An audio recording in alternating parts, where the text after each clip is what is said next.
If you're gonna ban Nero for horny talking to an e-girl, then you have to ban every single Call of Duty or frankly esports player that's ever done that, which would be all of them.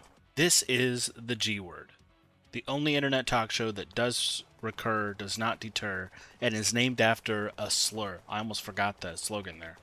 Firstly, does anyone want to talk about the fact that he was on a team called the Royal Ravens, and even worse, the Carolina Royal Ravens, which, a drama aside, is an extremely stupid name for an esports team. Not to mention that in their tweet announcing that they were departing with him, they said, farewell, which almost sounds like British people being, farewell, chap, farewell, Nero. Farewell, fellow Call of Duty player. In potentially equally horny news, the Kratos voice actor was asked whether the sex scenes with QuickTime events would return in the remakes, and his answer was, I think so.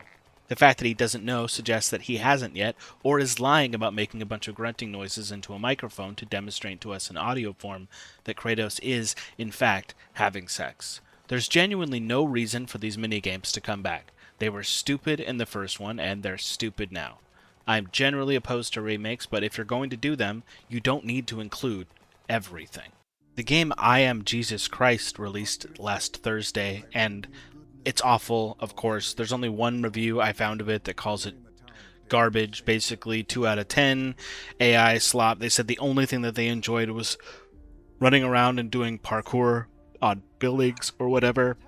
But the thing that I want is I want to find, and I'm sure this exists, I want to find one person by the end of the year, some loser, some brain poisoned guy, because I know it's going to be a guy, that gives I Am Jesus Christ Game of the Year. I want somebody in this world to be so affected emotionally and just like blown away by the gameplay to be like, I Am Jesus Christ is my Game of the Year. So be on the hunt.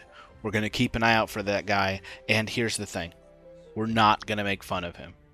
We're going to let him have it and just earnestly enjoy the fact that he has that. Because I feel like every game that comes out has the chance, a minor chance, of being someone's favorite game. Someone's either Game of the Year or even best game of all time. Although in the case of I Am Jesus Christ, I feel like that's asking for a little much. But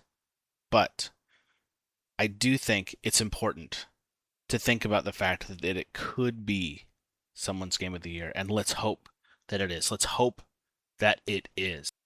Now it's time for Say Its Name, a segment where we call out publications for not including the name of the indie game they're talking about, which is kind of pathetic, don't you think? That they're supposed to be calling out a game that no one's heard of for brownie points and making sure that people have heard of it and giving it attention, but they won't include the name in the headline.